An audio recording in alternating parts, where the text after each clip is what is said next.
Hello students, welcome back. So in today's lesson, we are going to take a look at the applications of trigonometry in right-angled triangles. Now we know that right-angled triangles, a couple of things we can do with it. We can actually apply Pythagoras theorem as well as the converse of Pythagoras theorem on right-angled triangles. We're also familiar with the trigonometric ratio, which is our sine, cosine, tangent to get the ratio in the cube angles. So that's all good, right? Now, with that, we are actually going to look at some questions with real-world context as well as to learn some other vocabulary that we can actually use when we are dealing with real-world problems involving right-angle triangles. Now, one of the most useful tip that I can give you when we are dealing with such questions and such problems is that sometimes it's useful to sketch diagram, right? So sometimes the diagram is because it's real life context, we need to model it in proper right angle triangles. And there will also be questions where we live in a three-dimensional world, right? And sometimes we need to identify the right angle triangles within these three-dimensional spaces. So that's the tip, right? So as for the enduring understanding and essential questions, do read them and we can talk about them in class if necessary. So let's move on. Okay, so yep, a little board for you to try it out. Right, so the first vocabulary, right? So when we talk about right angle triangles, one of the most direct way to form right angle triangles is when we look up or when we look down. So what happens is when we look up, right, then our line of sight look at an object that's above our eye level, a right angle triangle is formed, as you can see in the diagram over here, right? So when we look up to look at an object, the angle that we make is called the angle of elevation. And when we look downwards, a right angle triangle is also made, and it's called the angle of depression. So what I want you to note is that both the angle of elevation and angle of depression is the angle that the line of sight makes with the horizontal in both cases. So technically yeah, I mean it's quite easy to identify them, right? So let's take a look at some examples. So here we have a window of a building 50 meters above the ground. So there's a window given an angle elevation of the window from a point on the ground. So I was imagine that somebody is like standing here and we're looking at the window 50 meters above, right? So that's the angle elevation because the line of sight is a blue line over here and the horizontal line is the red line. We can find the distance of the ground from the foot of the building. So over here we can just apply the tangent, right? It's quite straightforward. So tangent gives us a ratio opposite to adjacent. We work it out. Okay, we find the value of x to be 55.5, which tells us that the distance is 55.5 meters. Right? So you can see what happened is that a diagram is useful. Okay, you can see the big ideas here. Diagram is definitely useful, right? It helps us identify the correct ratio to use, as well as give us some clarity.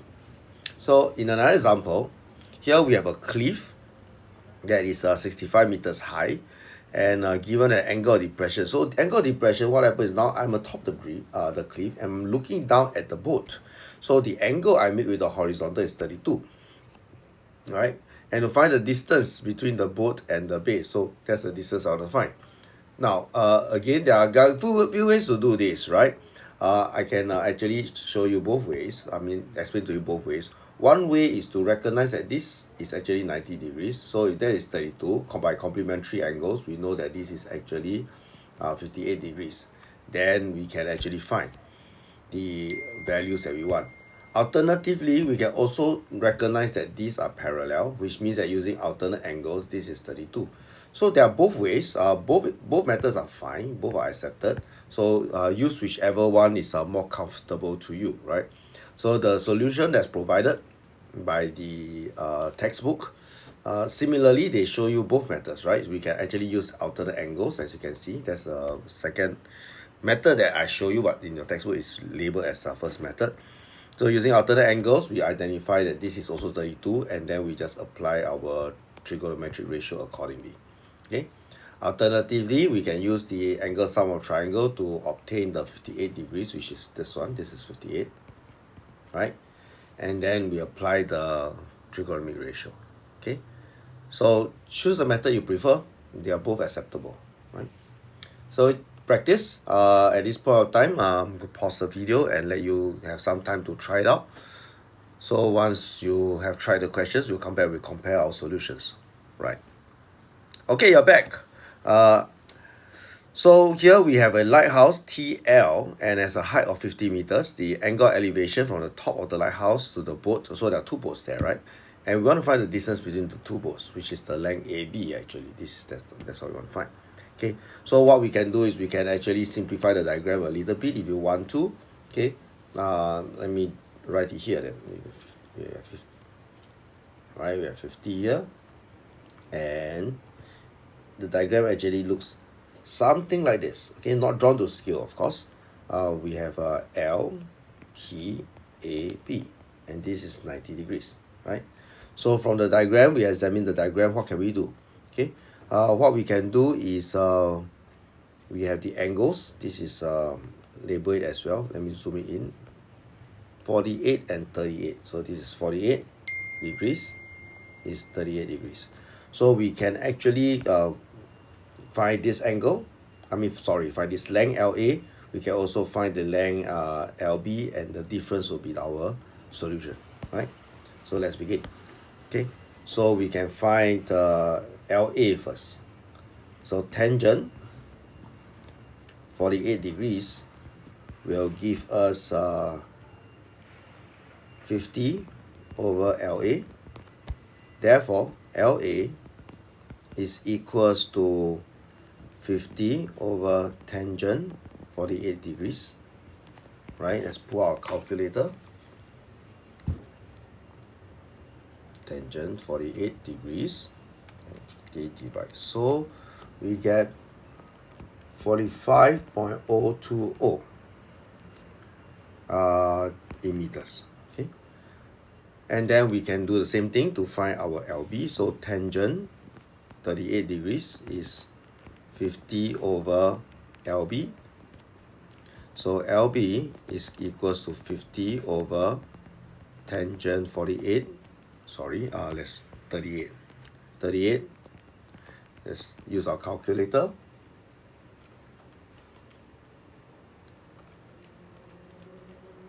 We have 63.997 meters. Therefore, AB, which is what we want to find, is going to be LB minus LA. So that will give us 45.0.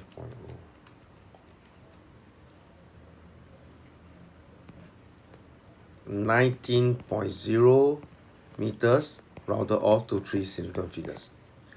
Okay. Right, moving on. Next one. A boy whose eye level is 1.4 meters above the ground finds that the angle of elevation of a bird on a tree is 40. If the boy is 20 meters from the tree, how high is the bird? So the first thing we're going to do, right, is to sketch. Okay, so we will sketch a right angle triangle, right? Angle of elevation is 40, so he's looking at a bird. So let's put B here to represent the bird. And then we have a, oh no. We can't, because there's a boy there, confuse ourselves, right? But anyway, this is 1.4. Okay, so that's the diagram, right? So that would be the tree. From the top of the tree, let's call it top of the tree here. Okay, and sure, let's label it the rest, A, B, C. Why not, right? So we can do that. And the boy is 20 meters from the tree, so this is 20 units. Okay, 20 meters. Okay, so how high is the bird above from the ground? So that means we want to find TC. Well, we can find TB first, right? So we can go tangent 40 degrees is going to be TB over 20. TB is equals to 20 tangent 40 degrees, which will give us, take our calculator,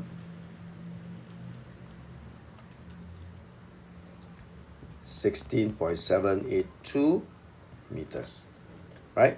Then of course we need to add 1.4 meters, right? So therefore height of bird is going to be, okay, height of bird above. It's not the height of the bird, right? Height of the bird above the ground. Let's be more thorough because we can, right? It's going to be TB plus 1.4, which will give us 18.2 meters rounded off to 3 significant figure, right? Okay, part B. If you move a distance x away from the tree, the angle of elevation becomes 35. How far did he move from the original position? So again, we can sketch the diagram, right? So now he moved a little bit further. Okay, so originally he was here, and this is 40. This value here will be x meters, right? That's how far he moved, and this is 35. The height of TB doesn't change. The height of TB is still TB, right? Which will still be 16.782. Okay, so we can write it down if you want to. This is 16.782. So from here, what we can do is we can find the length of let's call this point D. Why not, right? So dB. Okay, let's go back to first principle. This is tangent. Oops, Siri, go away. Tangent 35 degrees is going to be 16.782 over dB, right? So dB is equals to 16.782 divided by tangent 35 degrees.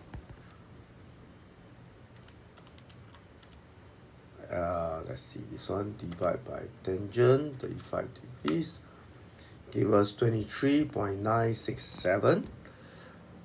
Therefore, okay, x, which is what we want to find, is actually 23.967 minus 20, which is equals to 3.97 meters rounded off to 3 significant figures. Okay, right, one more example. The angle of depression from the top of the cliff, we can see here, 52 meters high, to two ships A and B due east is this. Okay, calculate the distance between the two ships. So let's examine the diagram again. Now there are again two ways to do this. Using alternate angles, we can actually know that this angle here, let me change the color of my pen, right? This angle here is actually 24 degrees. This angle here is actually 36 degrees. Using alternate angles, you can use the angle sum of triangle method if you want to. Okay, both method works, right? So let's call this let's call this x, right? Let's call, why not, the bottom of the cliff, so that it's easier for labeling since the diagram is already there in my working space. The distance between two ships, so I need to find xb minus xa, right? So in order to do that, we calculate them one at a time, right? So we have again tangent 24 degrees is actually 52 over xb, right? So xb is equals to 52 divided by tangent 24 degrees. So 52 divided by tangent 24 degrees. Oops, 52 divided by tangent 24 will give us 116.79, right? Meters. Okay, let's try the other one. That's tangent 36, again is 52 over, this time around is tangent, oops, this is xa. So xa is equals to 52 over tangent 36 degree. Let's press the calculator again. This is 71.572 meters. Therefore, distance between the two ships will be equals to 116.79 minus 71.572, which gives us 116.79